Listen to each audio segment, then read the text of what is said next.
بسم الله الرحمن الرحيم إن الحمد لله نحمده ونستعينه ونستغفره ونعوذ بالله من شرور أنفسنا ومن سيئات أعمالنا من يهده الله فلا مضل له ومن يضلل فلا هادي له وأشهد أن لا إله إلا الله وأشهد أن لا إله إلا الله وحده لا شريك له وأشهد أن محمدا عبده ورسوله. Certamente que todos os louvores são para Allah. Nós o louvamos, a Ele pedimos ajuda e a Ele pedimos perdão. Pedimos proteção a Allah contra o mal de nós mesmos e das nossas más ações. Aquele que Allah guia, ninguém o pode desviar. E aquele que desvia, ninguém o poderá guiar. E testemunho que não existe nenhuma divindade que tenha o direito de ser adorada, exceto Allah, o único, sem parceiros. E testemunho que Muhammad é o seu servo e mensageiro. أما بعد فإن أصدق الحديث كتاب الله تعالى وخير الهدي هدي محمد صلى الله عليه وسلم وشر الأمور محدثاتها وكل محدثة بدعة وكل بدعة ضلالة وكل ضلالة في النار. Isto dito, com certeza que a mais verídica das narrações é o livro de Allah. E o melhor caminho, a melhor orientação, é o caminho do profeta Muhammad sallallahu alaihi wasallam. É a orientação do profeta Muhammad sallallahu alaihi wasallam. E as piores coisas são as invenções na religião. E as piores coisas são as invenções na religião.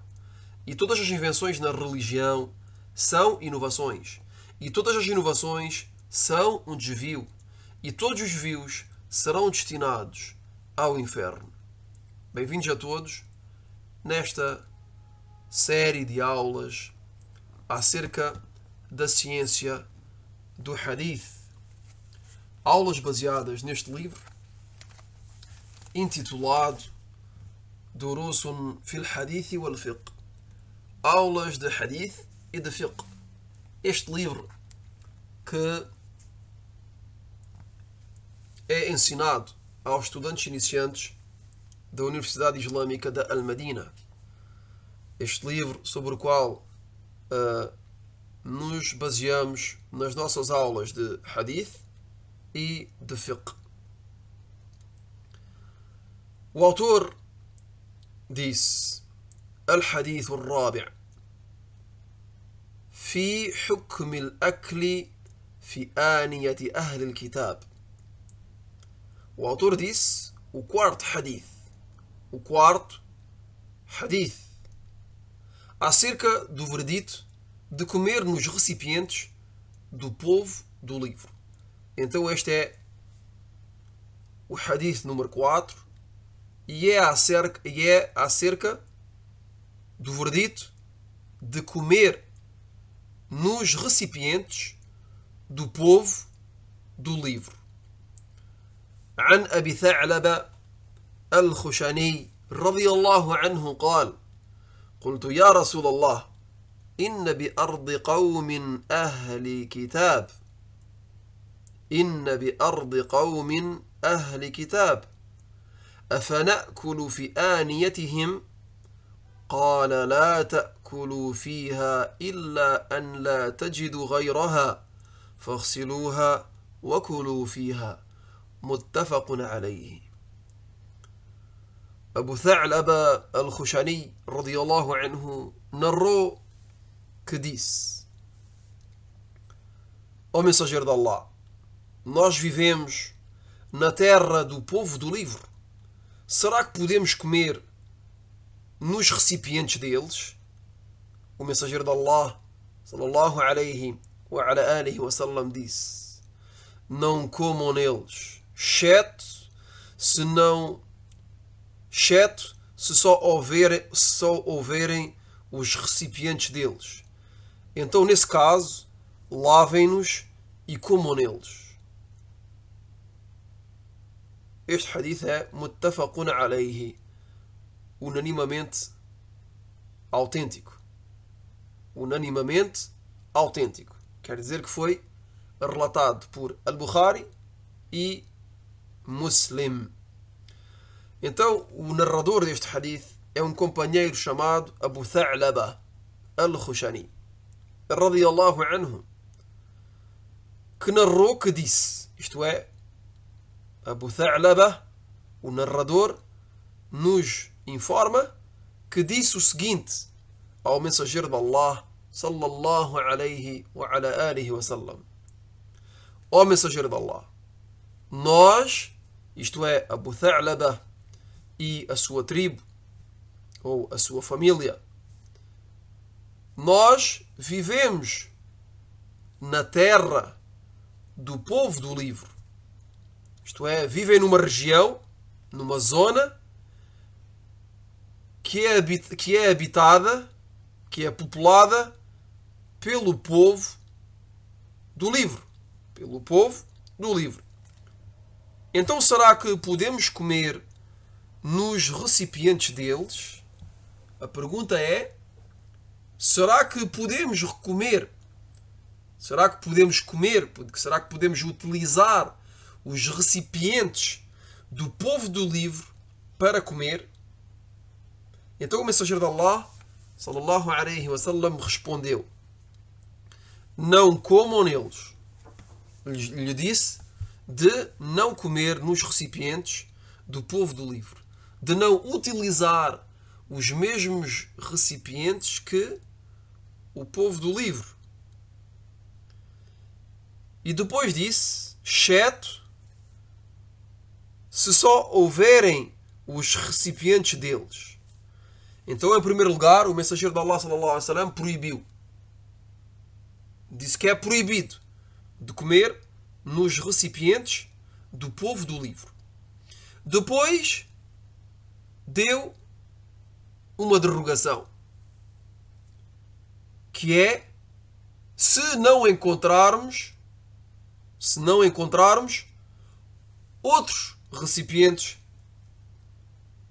além dos recipientes do povo do livro.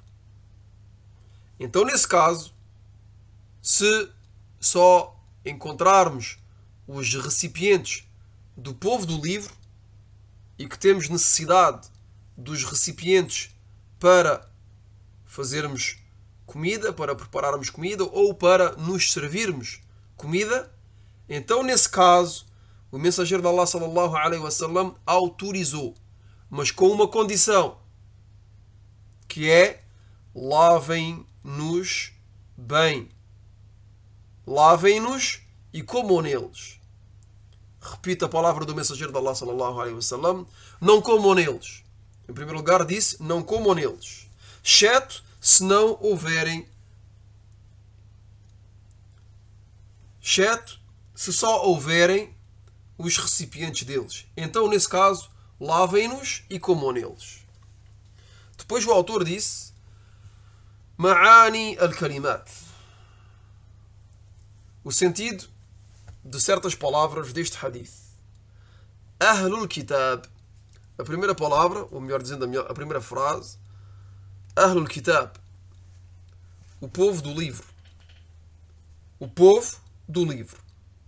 O povo do livro são os judeus e os cristãos.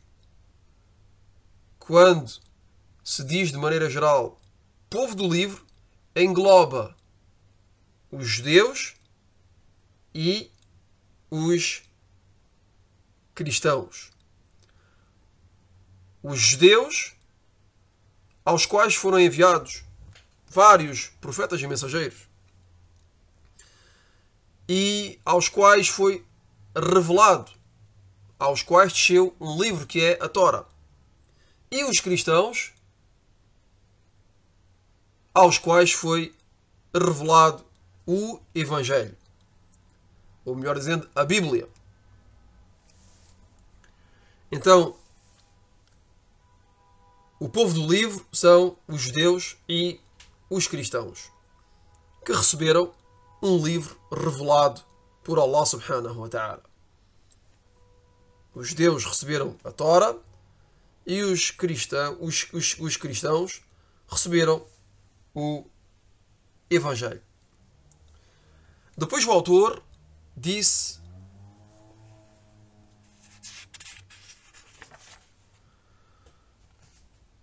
معنى الحديث.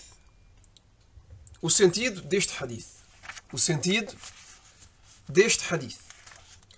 Abu Tha'laba al-Khushani radiyallahu anhu disse o seguinte ao mensageiro de Allah sallallahu alaihi wasallam: eu e o meu povo vivemos na terra dos judeus e dos cristãos.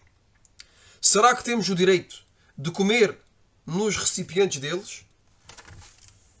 Quer dizer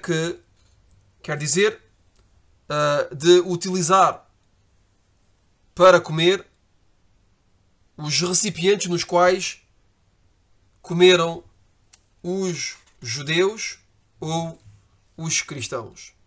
Então, o profeta sallallahu alaihi wa ala alihi wa sallam lhe disse de não comerem neles. Lhes disse de não comerem nos recipientes dos judeus e dos cristãos. Lhes disse de não comerem neles, de não os utilizarem. Exceto se não tiverem ou se não encontrarem outros recipientes, senão os recipientes do povo do livro. Nesse caso, lavem-nos e depois podem comer neles. Então é permitido de comer nos recipientes do povo do livro, no caso em que não encontramos outros, e depois de terem sido lavados. Quer dizer que não é permitido de comer nos recipientes do povo do livro sem terem sido lavados anteriormente. Para que possamos comer nos recipientes, nos pratos do povo do livro, é obrigatório de os lavar antes de os utilizar. E a mesma coisa para as marmitas, as panelas, os tachos, etc. Wallahu a'lam. Depois o autor disse: ما يستفاد من الحديث من أحكام. Os benefícios que tiramos deste hadith. O primeiro benefício que tiramos deste hadith é que é detestável.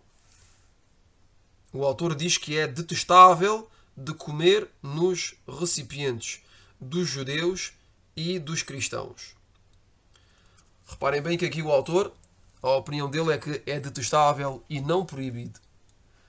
E este ponto foi esclarecido no início do livro de jurisprudência. Qual é que é o sentido de detestável, al-makruh? E há uma diferença entre al-makruh ou al-haram. Há uma diferença entre aquilo que é detestável e aquilo que é proibido. Então aqui a opinião do autor é que é detestável e não proibido de comer nos recipientes dos judeus e dos cristãos. Porque esses recipientes podem ter sido utilizados por eles para comer carne de porco, por exemplo, ou para beber álcool. E como sabemos,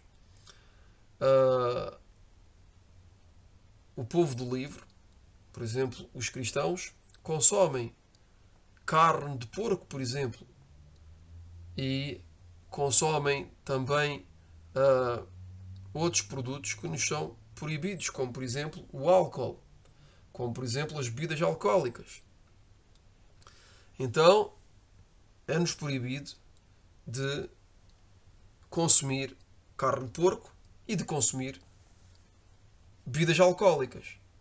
Então, se comermos nos recipientes que foram utilizados para comer carne de porco ou para beber, ou nos copos que foram utilizados para beber bebidas alcoólicas, é-nos obrigatório de lavar corretamente esses recipientes antes de os utilizar, a fim que não fiquem sobras desses produtos que nos são proibidos ao consumo. Que seja a carne, os tipos de carne que nos são proibidos, mas também as bebidas alcoólicas. O segundo benefício que tiramos deste hadith, e será o último, é que é permitido e autorizado de comer e de beber neles, depois de serem lavados. E isto em caso de necessidade. Este ponto resume tudo aquilo que foi dito. É permitido de comer e de beber nos recipientes do povo do livro, depois de serem lavados, e isto em caso de necessidade. هذا والله أعلم وصلى الله وسلم على نبينا محمد وعلى آله وصحبه أجمعين. سبحانك اللهم وبحمدك أشهد أن لا إله إلا أنت أستغفرك وأتوب إليك.